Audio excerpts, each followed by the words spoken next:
बाळूभाऊ नमस्कार. नमस्कार. बाळूभाऊ बोर्डे यांच्या शेतामध्ये वेरूळचा परिसर. बाळूभाऊ आत्ताच आपण कांद्याचा रिझल्ट बघितला, गव्हाचा रिझल्ट बघितला. आता बाळूभाऊचं असं म्हणणं पडलं सर तुम्ही आमची ज्वारी पण बघा. तर या ठिकाणी आम्ही ज्वारी बघण्यासाठी आलोय, आता बाजूच्या क्षेत्रामध्ये आहे. तर बाळूभाऊ याला धनवंतरीची काही ट्रीटमेंट केली आपण ज्वारीला? हो, लावलं होतं ना औषध बीज प्रक्रियेचं बिजुरीच आणि RPS 76 याची बीज प्रक्रिया केली होती. आणि ही जी लागवड केली तेव्हा तुम्ही, तर त्याचा तुम्हाला काय फरक दिसला बरं? एकदम कणस जोरदार, एकदम मोठा, म्हणजे उगवण क्षमता चांगली झाली. पण आता तुम्ही वरती बघू कणस किती कणीस बघा ना, ते अर्धा किलो बनला कणीस. बरं तुम्ही अशी कुठे ज्वारी पाहिली का आजूबाजूला? पुढे बघितली बनली ती बारी. बरं जर तुम्ही अगोदर ज्वारी घेत असाल पीक, RPS 76 वापरलं नसेल किंवा बिजुरीचे वापरलं नसेल, तेव्हा असं होतं का तुमचं? नाही, एकदम छोटे छोटे कणस होते. पण यंदा म्हणलं वापरून बघू काय फायदा होतो. असं का? आता प्रत्येक वेळेस घ्या ज्वारीला सुद्धा. म्हणजे आपलं RPS आणि बिजुरीच प्रत्येक पिकाला तुम्ही वापरलंच पाहिजे. प्रत्येक पिकाला वापर. म्हणजे तुम्ही सुरुवात करून केली होती पहिले, मला वाटतं अद्रक पासून सुरू केली होती का? अद्रक पासून. अद्रकला वापरून बघितलं. अद्रकला वापरून. दुसऱ्या वर्षी कापसाला.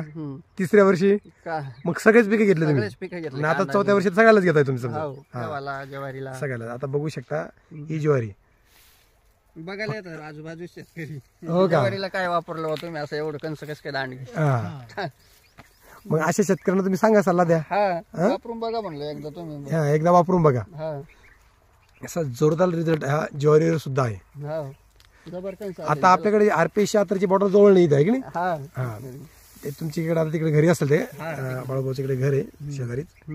खूप सुंदर असा प्लॉट हा ज्वारीचा सुद्धा. हाईट पण खूप आहे. हाईट बी खूप आहे. दाणे कसे वाटतात भरलेले? दाणे चांगले भरले.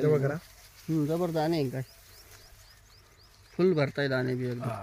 आता आपल्या परिसरामध्ये हा जो पट्टा आहे पलीकडचा ज्वारीचा पट्टा आहे सर, या ठिकाणी आवड सर सुद्धा आहे. ते एक आदर्श शेतकरी आहे. आवड सर, आपण हे आता या ज्वारीच्या पिकात उभं आहे बघा.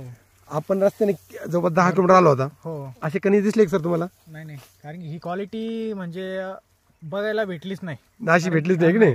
कारण की यांचा एक जरी म्हणजे ज्वारीचा एक जरी जर बघितला तर जवळपास अर्धा किलोच्या आसपास साईज आहे.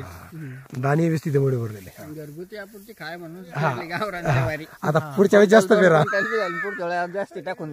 बरोबर आहे. ज्वारी म्हणजे नंबर 1 आणि विषमुक्त ज्वारी खायला भेटणार आहे आपल्याला. अर्धा एकर टाकू आता पुढच्या. आम्हाला सुद्धा याच्यातून थोडंफार द्या तुम्ही, आम्ही नक्की तुमच्याकडून घेऊन जाऊ. ठीक आहे, धन्यवाद.